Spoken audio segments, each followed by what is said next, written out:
Welcome all of you. मी प्रल्हाद मापारी तुमचे सर्वांचे या PM institute of excellence for UPSC आणि MPSCच्या प्लॅटफॉर्मवरती स्वागत करतो. पहा, आज आपण डिस्कस करणार आहोत GS2 क्रॅश कोर्ससाठी. आपली इन्स्टिट्यूट तुमच्यासाठी सिरीज ऑफ इनिशिएटिव्स घेऊन येते. त्यातलं पहिलं इनिशिएटिव्ह आहे GS2 क्रॅश कोर्स. समजून घ्या, खूप सारे विद्यार्थी आज डिस्कशनसाठी येतात ते आणि आपल्यासोबत एकमेव चर्चा करतात ती म्हणजे सर राज्यसेवा प्रिलियम झाली, आता पुढे काय? राज्यसेवा प्रिलियम संपली, आता पुढे काय करायचं? प्रिलियम्स 2025 सर्वांना माहिती आहे. मेन्स 2025 ही 29 मार्च पासून सुरुवात होणार आहे आणि त्याचबरोबर जी 31 मे रोजी असणार आहे ती म्हणजे राज्यसेवेची प्रिलियम 2026. सो या अनुषंगाने तयारी कशी पद्धतीने करावी हा सर आमचा ऑप्शनल आहे. एवढ्या प्रकारे तयार झाली आहे आणि GSचं प्रिपरेशन कसं करावं त्यामध्ये तुम्ही कशी हेल्प करू शकता या अनुषंगाने मी आलेला आहोत. सर्वप्रथम मी सांगू इच्छितो की लक्षात ठेवा, नॉट ए कंबाईन और any objective. I am not a combine faculty, I am not a up till now objective faculty की मी फक्त राज्यसेवेचे ऑब्जेक्टिव्ह शिकवत होतो ना, आता डिस्क्रिप्टिव्ह साठी उभं राहिलो नाही. मी UPSCच्या डिस्क्रिप्टिव्ह फॅकल्टी आहे, म्हणजे UPSCचा फॅकल्टी आहे. डिस्क्रिप्टिव्ह शिकवत होतो, ऑप्शनल शिकवत होतो आतापर्यंत. जस्ट बिकॉज डिस्क्रिप्टिव्ह झाली म्हणून मी डिस्क्रिप्टिव्ह नाही combine faculty me, but me UPSC साठी शिकवत होतो. फर्स्ट टाइम पुण्यामध्ये तुम्हाला UPSC साठी मराठीमधून MPSC शिकवण्यासाठी आलेलो आहे. सो ही माझी क्रेडेन्शियल्स आहे. डेफिनेटली आपल्या टेलिग्राम चॅनलवरती जाऊन पहा की आपले क्रेडेन्शियल्स काय. यासोबतच मी आज तुमच्यासोबत लॉन्च करणार आहे ती म्हणजे GS2चा क्रॅश कोर्स. की आपल्या YouTube चॅनलवरती जाऊन व्हिजिट करा, मी तुम्हाला लिंक देतो या ठिकाणी आणि त्या लिंकमध्ये डिटेलमध्ये डिस्कशन केलेलं आहे की तुम्ही PSIRचं ऑप्शनचं प्रिपरेशन कसं केलं पाहिजे ते देखील तुम्ही पहा. तुमचा कोणताही ऑप्शनल असू द्या तुम्ही पाहू शकता ते. तेव्हा तुम्हाला आयडिया येईल की तुमचा ऑप्शनल कसा प्रिपेअर करायचा आहे, त्यासाठी टाइम फ्रेम काय असेल. त्याचबरोबर तुम्हाला डिटेल डिस्कस करायचं की डिटेल डिस्कस केलेलं आहे की GSचं प्रिपरेशन कसं करायचं. त्यानुसार सगळ्यात पहिल्यांदा एक ट्रिनिटी आहे, सर्वांना माहिती आहे, अत्यंत महत्वाची ट्रिनिटी. ती म्हणजे तुम्हाला स्टडी करायचा आहे ऑप्शनल, GS2 आणि GS4. जेव्हा हे होईल तेव्हा ऑटोमॅटिक तुम्हाला एसे साठी तुमचं कंटेंट बऱ्या प्रकारे तयार असेल आणि तेव्हा तुम्ही एसेची प्रॅक्टिस देखील करू शकता. मग हे का करायचंय? कारण का हे GS2 आणि GS4च काय करायचे हे देखील मी सांगू इच्छितो. कारण का यांना सर्वात जास्त मार्क्स मिळतात. हे सर्वात जास्त कमी इनपुट जास्त आउटपुटचे विषय आहेत. कमी वाचून जास्त मार्क्स मिळणार कोणते विषय असतील तर हे विषय लक्षात ठेवा. GS3 ला आणि GS4 ला खूप सारं रिडिंग करावं लागतं, प्लस कम्पॅरेटिव्हली मार्क्स पण येत नाही. प्लस हे तुमच्या ओळखीचे सब्जेक्ट आहे आणि त्याच अनुषंगाने बऱ्याचशा विद्यार्थ्यांच्या समस्या आहेत. सर आम्ही आतापर्यंत ऑब्जेक्टिव्ह करत होतो, ऑब्जेक्टिव्हची मेन्स दिलेली आहे, ऑब्जेक्टिव्ह नुसारच प्रिलिम्सचं प्रिपरेशन करत होतो. म्हणजे काय? म्हणजे आम्हाला पॉलिटीमध्ये राष्ट्रपती म्हणजे काय माहिती आहेत, राष्ट्रपतीचे कार्य म्हणजे काय माहिती आहेत, आम्हाला संसद म्हणजे काय, संसदेची कार्य काय असतात माहिती आहे. पण मेन्स मध्ये जर क्वेश्चन आला की आपली संसदीय लोकशाही का आहे तर आम्हाला माहित नाही. म्हणजे त्याचं उत्तर कसं लिहायचं माहित नाही, त्याचे इंट्रोडक्शन कसं लिहायचं माहित नाही, त्याचं कन्क्लुजन कसं लिहायचं माहित नाही. संसदेची कार्य आहे पण संसदेची कार्य आता त्याचे पतन होत आहे, संसद या संस्थेचे पतन होत आहे, डिक्लाइन ऑफ पार्लमेंट म्हणतो, त्याचं उत्तर काय लिहायचं हे कळत नाही. तर तुमच्यासाठी परफेक्ट आहे हा आपला क्रॅश कोर्स. याला क्रॅश कोर्स का म्हणलंय? कारण तुमचं फाउंडेशनल नॉलेज तुम्ही प्रिलियम मध्ये ऑलरेडी स्टडी केलेलं आहे आणि जे नवीन विद्यार्थी ज्यांना सुरुवात करायची त्यांनी सुद्धा या, कारण त्यांच्यासाठी आपण नंतर लक्ष्मीकांत कोर्स तयार करणार आहोत की जो तुमचा फाउंडेशन नॉलेज सुद्धा बिल्ड करणार आहे. सो या क्रॅश कोर्समध्ये देखील इन्क्लूड असणार आहे. सो क्रॅश कोर्समध्ये सर्व काही दिलं जाईल आणि हा कोर्स आपला सुरू होणार आहे 17 नोव्हेंबर पासून. त्यासाठी तुम्हाला डिटेलमध्ये माहिती जाणून घ्यायची असेल तर डेफिनेटली आपल्या टेलिग्राम चॅनलवरती जा. तिथे तुम्हाला एक ब्राउचर मिळेल अशाच पद्धतीचं. हे स्क्रोल डाऊन करा, पूर्ण पेज टू पेज पहा. यामध्ये सगळ्या गोष्टींची माहिती दिलेली असणार आहे. टेलिग्राम चॅनल आहे, मला पर्सनल मेसेज करा आणि आजच तुमची मेंटरशिप शेड्यूल करा. मेंटरशिप सेशन तुमच्यासोबत एक पहिलं जे आहे ते फ्री ऑफ कॉस्ट आहे, फर्स्ट मेंटरशिप सेशन. त्याच्यामध्ये तुम्हाला डिटेलमध्ये प्लॅनिंग करून दिलं जाईल काय करता येईल. त्याचबरोबर मला मेसेज करा पर्सनली, भेटायला या किंवा आपल्या YouTube चॅनलवर आहे त्यावरती जाऊन सगळे व्हिडिओ पहा तुम्ही की आपली टीचिंग काय आहे, आपली क्वालिटी काय आहे, आपण कशा पद्धतीने प्लॅन केलेल्या आहे गोष्टी आणि तुमचं काय प्रिपरेशन करून घेता येईल. ठीक आहे. सो त्यानंतर आहेत आपले, मी सांगितलं की काय काय असेल ह्या क्रॅश कोर्समध्ये. सगळ्यात पहिल्यांदा लाईव्ह लेक्चर असणार आहे, कुठेही रेकॉर्डेड लेक्चर नाही. लक्षात ठेवा, भरपूर सारे दिल्लीच्या ज्या इन्स्टिट्यूट्स आहे ते तुम्हाला अगदी स्वस्तामध्ये 2000, 3000, 4000 अगदी स्वस्तामध्ये क्रॅश कोर्स नावाने, रिव्हिजन नावाने लेक्चर्स देतात. ते रेकॉर्डेड आहे. कारण का, ते जे UPSC मेन्स झाली सप्टेंबरमध्ये, ऑगस्टमध्ये, त्याचे रेकॉर्डेड ऑलरेडी लेक्चर आहेत. सो ते ऑलरेडी रेकॉर्डेड लेक्चर तुम्हाला स्वस्तात देण्याचा प्रयत्न करतात. सो तुम्ही त्या गोष्टींना बळी पडू नका. आपल्याकडं लाईव्ह लेक्चर्स असतील आणि तुम्हाला सर्व नोट्स दिल्या जातील.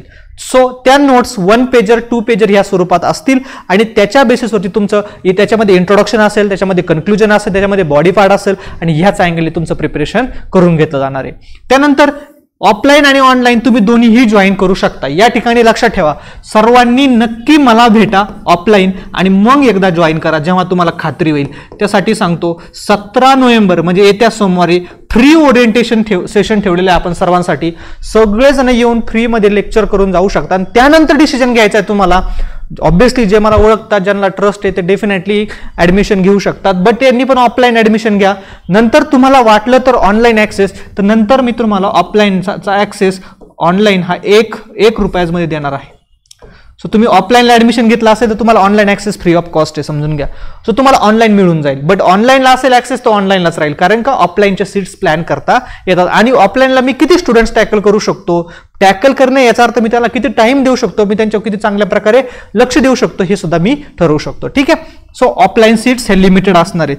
तिसरं आहे, याच्यामध्ये करंट अफेअरचं कव्हरेज करून घेतलं असेल. आपलं ॲप आहे, स्कॅन करा, ॲप डाउनलोड करा, त्या ॲपमध्ये करंट अफेअर्सची बॅच आहे ती जॉईन करा. 1 रुपयाची बॅच आहे ती फक्त. त्या बॅचमध्ये मी खूप सारे करंट अफेअर्सचे लेक्चर टाकलेले आहेत, करंट अफेअर्सच्या नोट्स टाकलेल्या आहेत. आपल्या टेलिग्राम चॅनलवरती देखील करंट अफेअर्सच्या नोट्स येत राहतात. हे करंट अफेअर, संपूर्ण करंट अफेअर इन्क्लूड केलं जाईल कशामध्ये, डेफिनेटली पॉलिटीच्या तुमच्या नोट्स शिकवताना लेक्चर्समध्ये तुम्हाला नोट्स दिल्यात त्या सर्वांमध्ये करंट अफेअर इन्क्लूड केलेलं असेल. आणि याच्यामध्ये संपूर्ण GS2 कव्हर केला जाणार आहे. लक्षात ठेवा, संपूर्ण GS2 म्हणतो मी, याचा अर्थ काय आहे, संपूर्ण GS2 मध्ये सर्व विषय येतात. पॉलिटी विषय येतो, कॉन्स्टिट्यूशन देखील विषय येतो, त्याचबरोबर सोशल जस्टिस, सामाजिक न्याय, प्रशासन आणि इंटरनॅशनल रिलेशन, इन्क्लुडिंग आता रिसेंटली सर्वात रिसेंट इन्सिडेंट काय बघा, बांगलादेशमध्ये मोठ्या प्रमाणात क्रायसिस आले, त्याच्या नोट्स इन्क्लूड केलेल्या आहेत. त्याच्यानंतर आपल्याला सर्वांना माहितीचे ऑपरेशन सिंदूर, तरी याला 5 महिने होऊन गेलेत, याच्या सर्व नोट्स इन्क्लूड केलेल्या आहेत. त्यानंतर अगदीच रिसेंट सांगायचं झालं तर इंडिया US, अगदीच रिसेंट सांगायचं झालं तर ब्रिक्स समिट असो किंवा SCO समिट असो, to be precise SCO summit. जपानला रिसेंटली प्राईम मिनिस्टर जाऊन आले लास्ट मंथमध्ये, ते देखील इन्क्लूड केलेलं आहे. म्हणजे इतक्या लेटेस्ट नोट्स आहेत. त्याचबरोबर आपला GS2 क्लास संपल्यानंतर देखील तुम्हाला करंट अफेअर तुमच्या मेन्स पर्यंत आपल्या GS2चं प्रोव्हाइड केलं जाईल कंटिन्युअसली, कारण ते करंट डेव्हलपमेंट होत राहतील. सो क्लास संपल्यानंतर तुमचा माझा संबंध संपला अशी पद्धत आपल्याकडे नाही. क्लास संपला तरी तुम्ही मेन्स पर्यंत माझे स्टुडंट्स आहात, तुम्ही पोस्ट निघेपर्यंत माझे स्टुडंट्स आहात आणि ते कंटिन्यू राहणार आहे. सो करंट अफेअर देखील तुम्हाला तिथं कंटिन्युअसली प्रोव्हाइड केलं जाईल. ठीक आहे. सो त्यानंतर लिंकिंग स्टॅटिक, सगळ्यात महत्वाचं काय, उदाहरणार्थ लेट सपोज क्वेश्चन आला तुम्हाला की संघराज्यवाद, मराठीमध्ये सर्वांना माहिती संघराज्यवाद, इंग्लिशमध्ये आपण त्याला फेडरलिझम म्हणतो. सो संघराज्यवाद, आता तुम्हाला सर्वांना माहिती संघराज्यवाद म्हणजे काय. ठीक आहे. बट त्या संघराज्याच्या समस्या काय आहे आणि त्याच्या दृष्टिकोनातून रिसेंटली कोणतं करंट अफेअर घडतंय का, काही व्हॅल्यू ॲडिशन टर्म्स आहेत का ज्याच्यातून तुम्हाला मार्क्स मिळणार आहे, या गोष्टी देखील मी तयार करून घेणार आहे. सो लिंकिंग, तुम्हाला जे स्टॅटिक टॉपिक आहे ते करंट अफेअरशी कसे लिंक करायचे, त्याच्या बेसिसवरती कसा क्वेश्चन येईल. फॉर एक्झाम्पल राज्यसेवेच्या प्रिलियममध्ये इंडस वॉटर ट्रिटीवरती, सिंधू नदी करारावरती क्वेश्चन आला होता की सिंधू नदी करारानुसार कशा पद्धतीने कोणत्या 3 रिव्हर भारताकडे आहेत.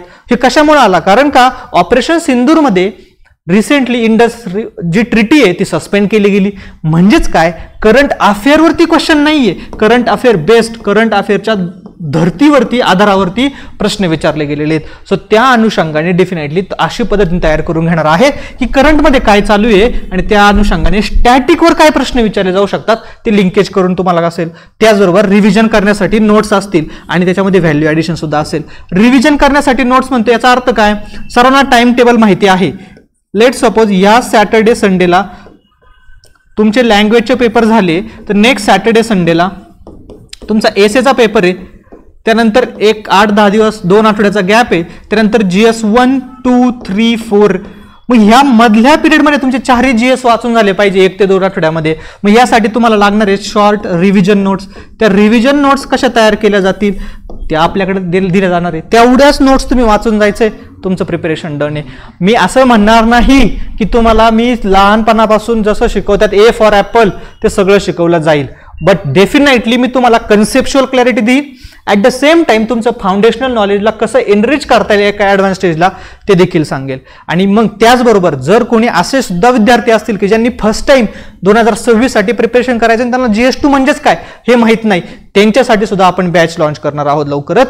सो त्यांनी सुद्धा मात्र 17 तारखेचं टायमिंग पण सांगतो आणि ॲड्रेस पण सांगतो. ठीक आहे, 17 तारखेला डेफिनेटली येऊन व्हिजिट करा, लेक्चर अटेंड करा, त्यानंतर माझ्याशी डिस्कस करा, मग त्यांना मी त्यावेळेस सगळे डिटेल्स प्रोव्हाइड करेल. सो हे माझे क्रेडेन्शियल्स आहेत ते वाचा. आपली बॅच कशी झाली, मी स्वतः लक्ष्मीकांतचं पुस्तक लिहिलेलं आहे, सो त्या संदर्भात पुन्हा एकदा तुम्ही पहा. क्रेडिबिलिटी काय आहे टीचरची सांगतोय तेव्हा तर कशा बेसिसवर सांगतोय, आपल्या नोट्स कशा पद्धतीने असणार आहे हे संपूर्ण माहिती यामध्ये दिलेली आहे. त्याचबरोबर डिटेल प्लॅन दिलेला आहे की कशा पद्धतीने आपल्याला हा टॉपिक संपवता येईल.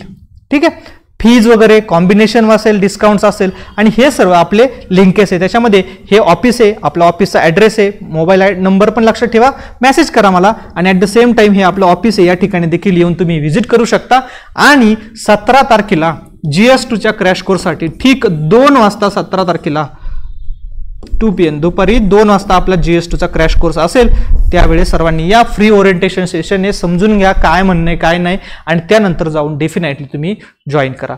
ठीक आहे, सर्वांसाठी शुभेच्छा. सर्वांना मला असं वाटतं लवकरात लवकर तुम्ही सर्वांनी आपलं एक फ्री मेंटरशिप सेशन जे आहे ते लवकरात लवकर बुक करा. ऑलरेडी दिवाळीच्या सुट्टी आपण घातलेली आहे, ऑलरेडी 2026 हे मेन्सचं वर्ष आहे, ऑलरेडी आपण खूप टाइमपास केलेला आहे. सो 2-3 दिवस ब्रेक घ्या, त्या ब्रेकच्या टायमामध्ये हे प्लॅनिंग करा आणि आपलं नेक्स्ट वीक पासून प्रिपरेशनला सुरुवात करूया. संपूर्ण जगाच्या एक पाऊल पुढे राहूया, लवकर सुरुवात करूया, ह्या अनुषंगाने ते असेल. ठीक आहे, सो थांबूया या ठिकाणी, भेटूया नेक्स्ट डिटेलमध्ये आणि मला नक्की कॉन्टॅक्ट करा. We will wait. ठीक आहे, थँक्यू.